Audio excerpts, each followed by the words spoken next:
அனைவருக்கும் வணக்கம். குரு தற்போது ரிஷப ராசியில் வக்ரமாக வீற்றிருக்கிறார். பிப்ரவரி 4ஆம் தேதி குரு வக்ர நிலையிலிருந்து நிவர்த்தியாகி இயல்பு நிலைக்கு திரும்புகிறார். அதனால் விருச்சிக ராசிக்கு தொட்டதெல்லாம் பொன்னாகும் காலம் இது. வீடியோக்கு போறதுக்கு முன்னாடி நீங்க என்ன ராசின்னு கமெண்ட் பண்ணுங்க. வீடியோவை ஸ்கிப் பண்ணாம முழுமையா பாருங்க. நவ கிரகங்களில் முழு சுப கிரகமாக குரு உள்ளார். குருத்தனம், குடும்பம், வாக்கு, பூர்வ புண்ணியஸ்தானம் ஆகியவற்றுக்கு காரகனாக இருக்கிறார். நம் அன்றாட வாழ்க்கையில் குரு பயணிப்பதால் அவரது வக்ர நிவர்த்தி முக்கியத்துவம் வாய்ந்தது. விருச்சிக ராசிக்கு குரு பகவான் 7ஆம் வீட்டில் வக்ர நிலையில் பலம் இழந்துள்ளார். அங்கு அவர் மீண்டும் பலமடையப் போகிறார். உங்கள் ராசிக்கு குரு எப்போதுமே அற்புதமான பலன்களை கொடுப்பவர். உங்கள் ராசி அதிபதியான செவ்வாய்க்கு குரு அதிபதி.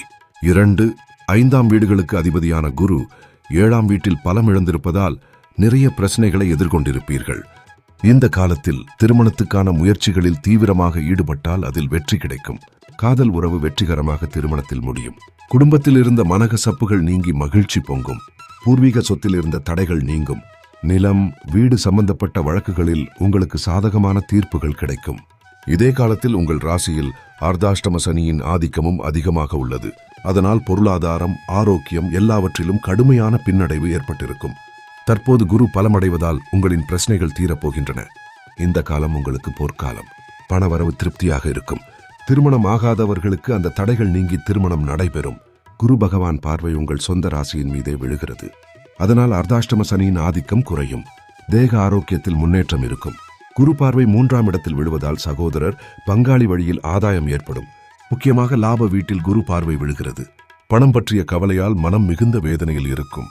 குழந்தை பாக்கியம் இல்லாதவர்களுக்கு குழந்தை பாக்கியம் கிடைப்பதற்கான வாய்ப்பு நன்றாக உள்ளது. குழந்தைகளின் ஆரோக்கியத்தில் முன்னேற்றம் ஏற்படும். படித்து முடித்துவிட்டு வேலைக்காக காத்திருக்கும் உங்கள் குழந்தைக்கு வேலை வாய்ப்பு கிடைக்கும். குழந்தைகள் உங்கள் பேச்சுக்கு மதிப்பு கொடுப்பார்கள். குழந்தைகள் பற்றிய கவலைகள் மொத்தமாக நீங்கி அவர்களை பற்றி பெருமைப்படும் காலமாக இது இருக்கும். கூட்டுத் தொழிலில் நல்ல லாபம் கிடைக்கும். குரு கவசம் பாடி அவரை மனதார வணங்குங்கள். குரு வக்ர நிவர்த்தியின் போது விநாயகர் மற்றும் முருகன் வழிபாடு செய்துவிட்டு அன்னதானம் செய்யுங்கள். இதன் மூலம் உங்களுக்கு எல்லாவற்றிலும் தடைகள் நீங்கி கோடீஸ்வர யோகம் பெறுவீர்கள்.